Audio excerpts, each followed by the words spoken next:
If you're an Edexcel A-Level Business student looking for a video to revise all of Theme 1.2 the market, then look no further. Because in this video, we're going to cover everything that you need to know for your exams, which will cover what demand is and what factors influence demand. We'll also take a look at what supply is and once again, what different factors influence supply. We'll also take a look at our supply and demand graphs and the different shifts within supply and demand. And we'll also take a look at my two favorite concepts, price and income elasticity of demand. But to start off this revision video, the first thing that we're going to take a look at is demand. Now, let's start off by going through a definition of what demand actually is.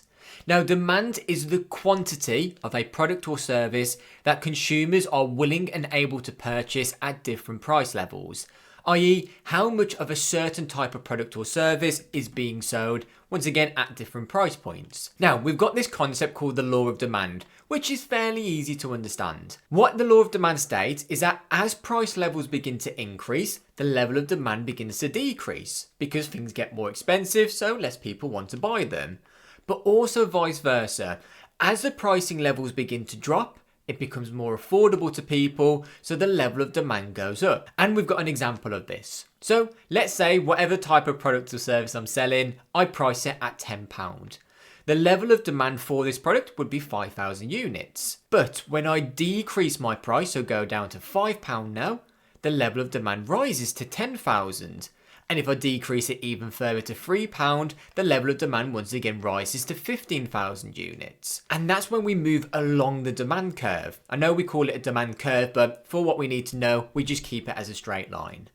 But the demand curve can also shift. So if we are shifting it to the left, the level of demand is going down. But if we shift it to the right, the level of demand is going up. Keep that concept in mind. But you might be asking, well, what is causing these shifts within demand? Well, we've got several different factors. The first main factor is our price of substitutes. Now, a substitute is a type of product or service that can fulfill the same customer needs. Now, if we see a price increase of substitute goods, making my rivals and these substitutes more expensive, the level of demand for my type of product would go up because it seems the more affordable option. But vice versa, if the price of my substitute products go down, my product now looks a little bit more expensive. So what we'll see is the level of demand going down for my product. We've also got the price of complementary products. So for example, think about a car and car insurance.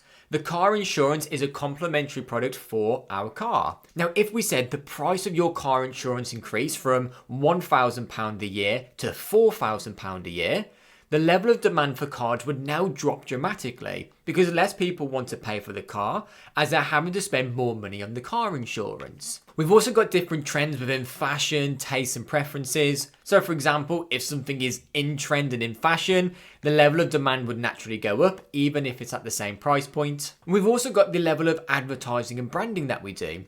Now, the more advertising we do for a product, more people become aware about our product or service, or the stronger the branding we have and the stronger brand image, then once again, the level of demand would increase, shifting to the right. We've also got different demographics. So a great example is an aging population. Now, from the aging population, we've seen there's a higher proportion of elderly people. So the type of products that are targeted more to this specific demographic may see an increase in their demand because their market size has increased. We've also got external shocks. I say a great example, but an example of recent years with COVID-19. Because of the external shock, we was in lockdowns. The level of demand for, let's say, gyms went down dramatically. And we've also got seasonality. So for example, during the summer holidays, the level of demand for going on holiday abroad dramatically increases.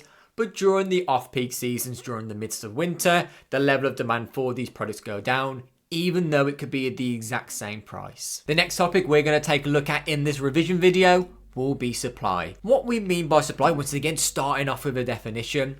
Supply is the quantity of a good or service that producers are willing and able to offer for sale at different prices over a given period. So the level of demand is how many people want the product. The level of supply is how many products the supplier is willing to produce.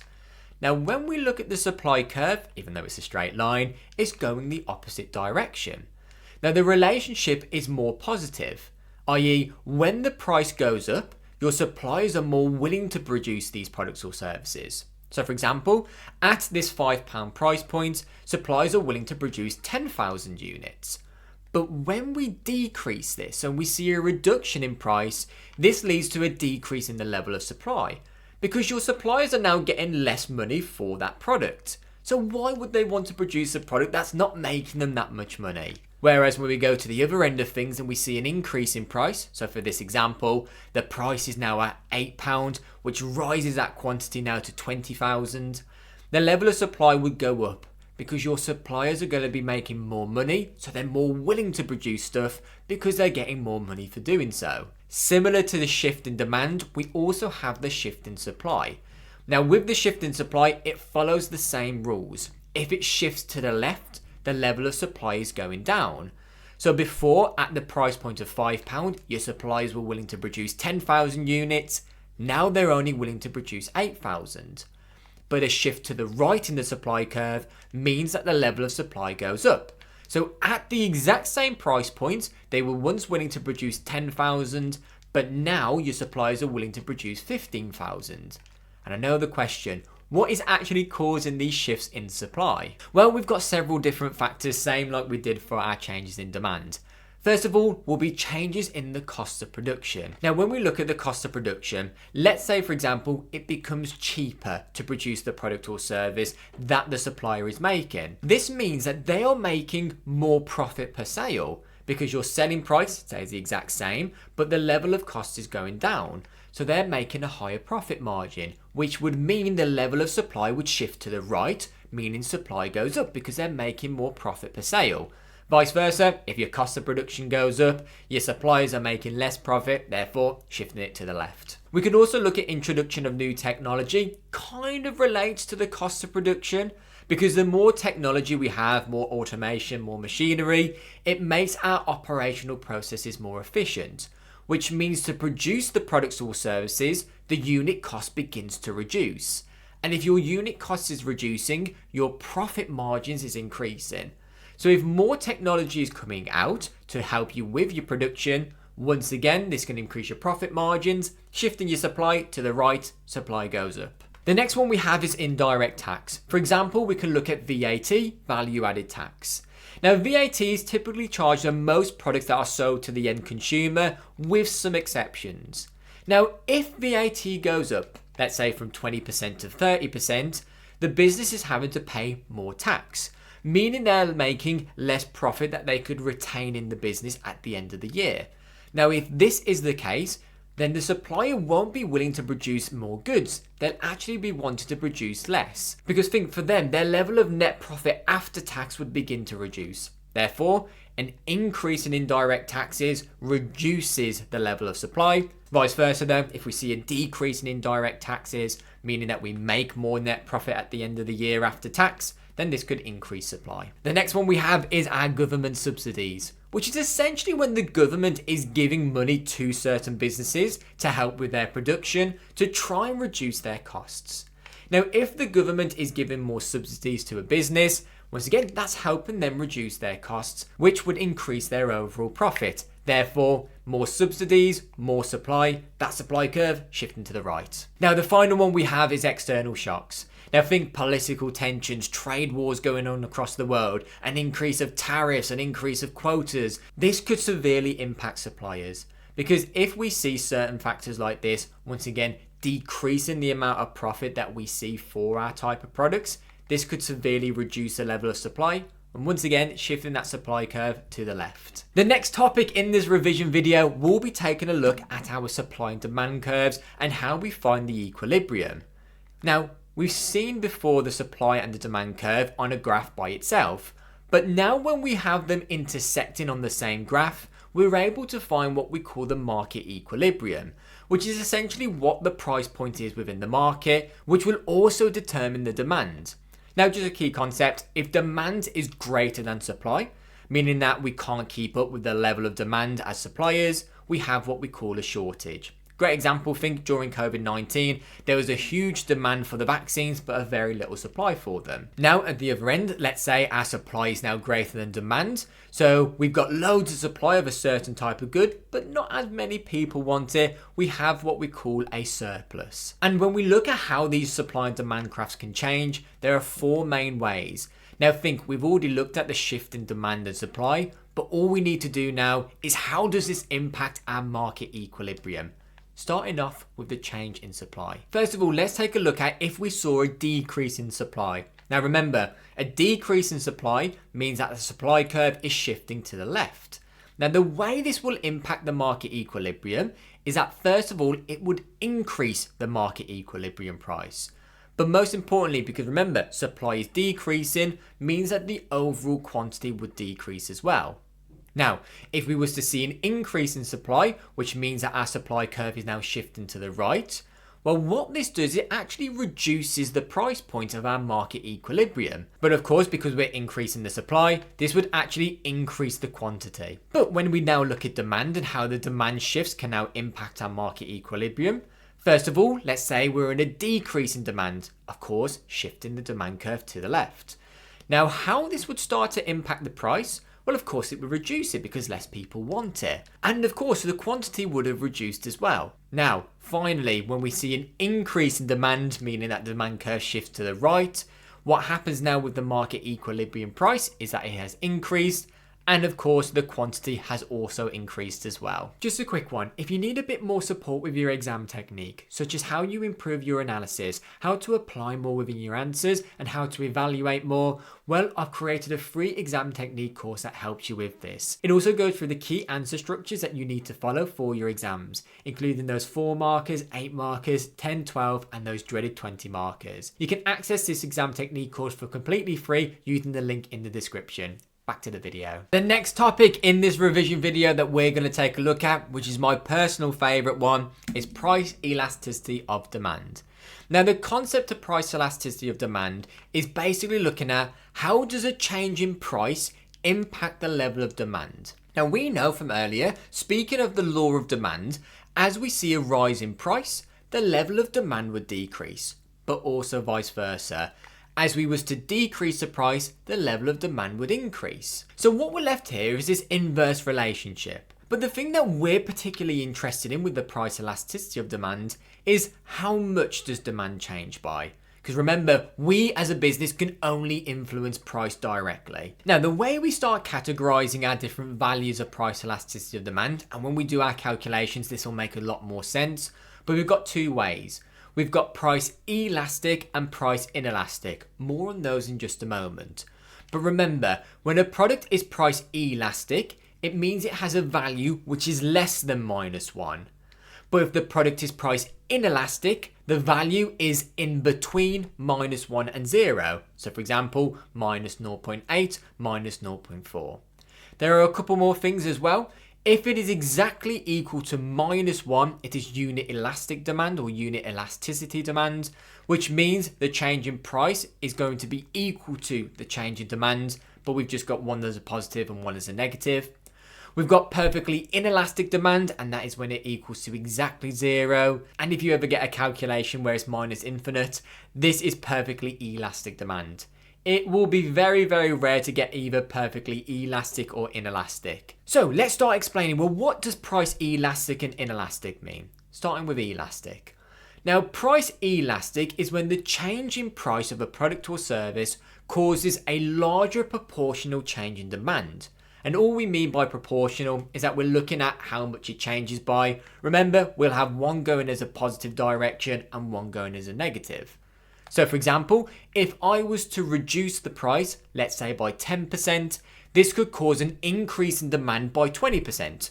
20% is a bigger number than 10%. But also vice versa. If I was to increase the price by 5%, this could cause a drop in demand by 30%. Remember, the change in demand is bigger than the change in price, and we'll always have this inverse relationship for price elasticity of demand. Whereas when we look at price inelastic, this is now the opposite. The change in price will now cause a smaller proportional change in demand. Be cautious, do not use terms like it will barely change demand. Because for example, I could increase price by 100%, demand could fall by 99%. That's still a big change in demand. It's just that the change in demand is going to be smaller than the change in price. So as we said, as an example, let's say I reduce the price now by 20%, the level of demand could go up by only 10%. 10% change in demand is smaller than the 20% change in price. But also vice versa. Let's say I increase the price now by 30%, the level of demand could only fall by 5% because the change in demand, remember, proportionally smaller than the change in price. Now, to help you guys remember this, I've made an animation which I will admit took me a lot longer than it should have done. Now, imagine if you had an elastic band and you made it really, really elastic. So you pulled on it really hard. Now, if you was to let it go, the change that would happen would be really far. It would go over a really far distance. And that is a metaphor for the change in demand. Whereas when we make our elastic band inelastic, we barely pull it, we let it go. It doesn't really go that far, and that is the change in demand. And another way to help you guys remember this, and as a disclaimer, please do not actually do this. I do not want to be getting any complaints from you. But imagine you had that elastic band, you pulled it really hard, making it elastic, and you flung it on your mate's arm. They're going to say, ow, that hurt, my arm is now sensitive.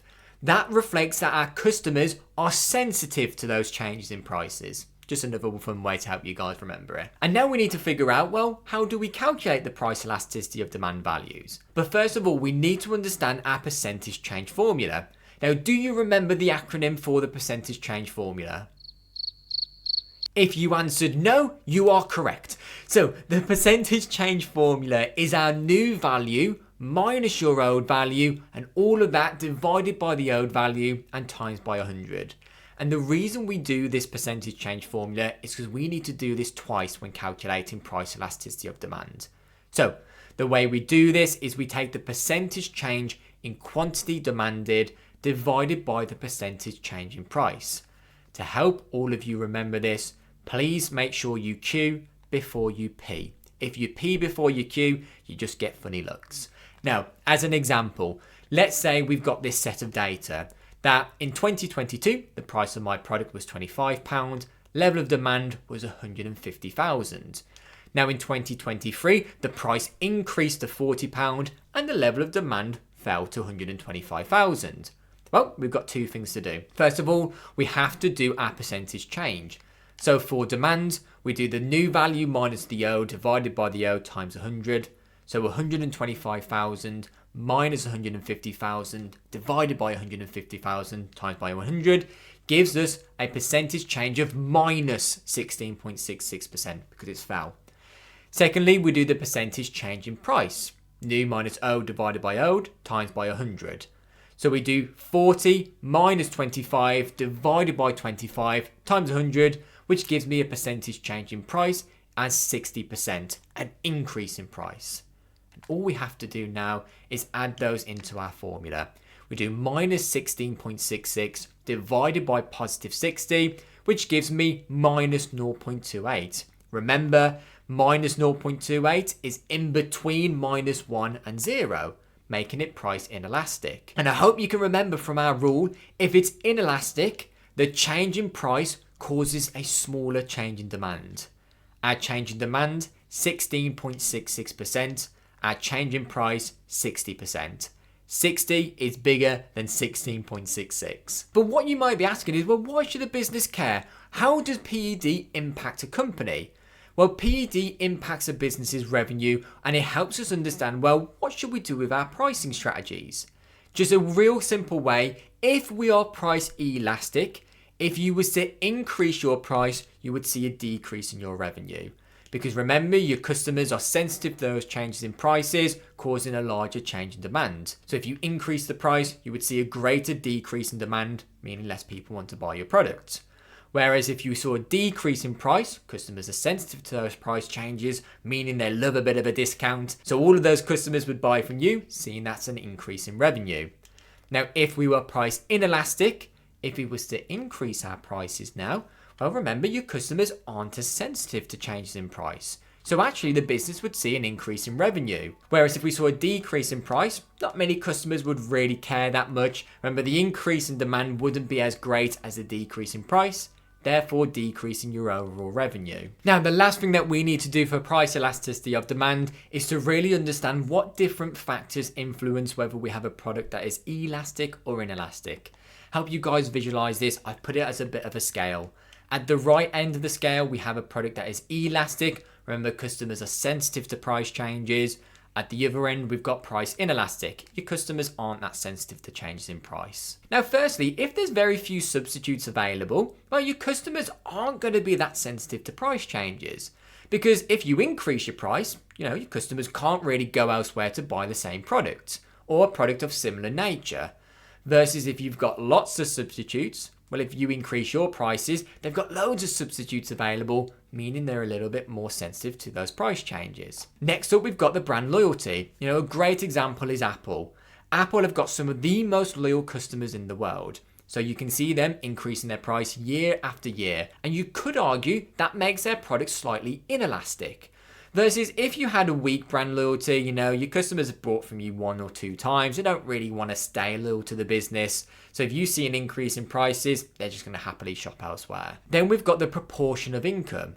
Now, if the product only represents a small proportion of income, I'm earning £100,000 a year, I really wish I would, but the product only cost me 10p. And if it rose then to 15p, it's not going to really impact me that much because I've got all the money to spend. But let's say at the other end that it is a high proportion of my income and I'm thinking about buying a product that is £75,000 and it's gone up to £80,000, I'm going to think a little bit more carefully because that's a lot of my earnings gone on that product. And finally, one of the most common ones is whether the product is a necessity or a luxury. So for example, think of petrol. We see general rises in prices of petrol, but we still need them. It's a necessity, so we still buy the products or services. Now you could argue if the product is more luxurious, then we want to be thinking a little bit more carefully if we saw those prices increase. But if you saw that discount on a real luxurious holiday, you're going to be more willing to now purchase it. And the very last topic that we need to look through in this revision video is income elasticity of demand. Now, there are certain differences between these topics, so please do not get them mixed up. There is a lot of overlaps, but there's some key differences. So before, where we used to have price elasticity of demand values only being negative, with income, it can be both positive or negative. So keep that in mind. So now, a product that is income inelastic is in between -1 and +1. Versus if it is elastic, it could be either smaller than -1 or greater than 1. I'll show you in just a moment what the difference is between the positive and the negative. And a couple more ways of categorizing these values. Now, if we had a product that has a positive income elasticity of demand value that is greater than 1, this is a luxurious good. If it's a positive value between 0 and 1, this is a necessity good. And if we have any negative values of income elasticity of demand, this would be classed as an inferior good. More on these in just a moment. Now, when we have a value of income elasticity of demand that is positive, it means we have a positive relationship between the change in income and the change in demand. So, if we see an increase in our general levels of income, let's say, for example, I've gone from earning £20,000 a year to £35,000 a year on average, we'll see a general increase in the level of demand for these type of products. And these are what we would call normal goods. So, as we said, as income level rises, the level of demand for these goods rise. But also, if we see a decrease in our level of income on average, we'd also see a reduction in demand. That's what we mean by a positive value of income elasticity of demand. Now, if our value was negative, we now have an inverse relationship, which means that if we see an increase in the level of income from consumers, that means the level of demand would go down for these type of products. Versus if we saw a decrease in our average consumer income, the level of demand would rise. And as we said, these are our inferior goods. And all an inferior good is a product or service of lesser quality. Think a normal good could be a nice restaurant meal, an inferior good could be more of a homemade cheap pot noodle. Now, the reason why inferior goods have an inverse relationship between change in income and change in demand, because think, if you start earning less money, you've got to start cutting back on your spending. You've got to buy more cheaper and more affordable goods. But if you start earning the big bucks, you're going to scrap all of those inferior goods and you're going to spend more on these normal goods. So as we said with our negative income elasticity of demand, if we saw a decrease in our income, the level of demand for these products go up, but vice versa. If our level of income goes up, the level of demand for these products go down. And the same rules apply for price elasticity of demand and income elasticity of demand.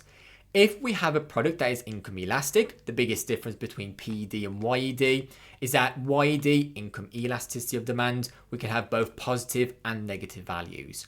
So income elastic is either going to be smaller than -1 our value or greater than 1. What this means is when we see a change in overall consumer income, the level of demand will change by a greater proportional amount. Now, we use the term proportional because remember, it can also be a negative and inverse relationship. Versus when we look at income inelastic now, the values are in between -1 and +1. So -0.6, +0.2. And once again, what this means is that the change in consumer income will cause a smaller proportional change in demand. And going back to that animation because it took me so long, so I wanted to include it twice in this video. As you can imagine, when we see something that is elastic, making the elastic band really, really stretchy, let it go, it causes a great reaction. It causes a greater change in demand. Versus when it's inelastic, we barely pull it, we let it go, it doesn't really travel that far. The change in demand is a lot smaller. And the last thing that we need to do now is know how to calculate income elasticity of demand. We've already gone through our percentage change formula. Remember the acronym NO, new minus old divided by old times by 100. Now the formula for income elasticity of demand is very similar to price elasticity of demand. The only difference is that rather than dividing it by the percentage change in price, we now divide it by the percentage change in income. So what we have is the percentage change in quantity demanded divided by the percentage change in income. And to show you guys an example, let's say we've got this set of data here. Now in 2022, our average consumer income was £35,000 and the level of demand for this type of product was 450,000 units. But in 2023, we saw income levels rising to £45,000 and the level of demand also rose to 700,000 units. First thing we need to do, calculate those percentage changes. So the percentage change in demand, we do the new minus old divided by old times by 100. 700,000 minus 450,000 divided by 450,000 times 100, which would give me a percentage change in demand of 55.55%. Now, when we do the percentage change in income, we do new minus old divided by old times 100. So we do 45,000 minus 35,000 divided by 35,000 times 100, which would give me a percentage change in income of positive 28.57%. Last thing that we need to do now is put that into the formula. 55.55% change in demand divided by the percentage change in income, 28.57%. And this would give me an income elasticity of demand value of 1.94. And because the value is greater than +1, this would be income elastic and a luxury good. And remember, income elastic, the change in income causes a greater change in demand. Change in demand, 55.55%. Change in income, 28.57%, which is the bigger number, the change in demand of 55.55%. Now, if you want to carry on your revision of Theme 1, I highly recommend you check out our video here on Theme 1.3, Marketing Mix and Strategy. This video goes through all the elements of the marketing mix, including two of my favorite models, the product lifecycle and the Boston Matrix. I hope this video has helped you revise Theme 1.2. Thank you so much for watching, and I'll see you in the next one.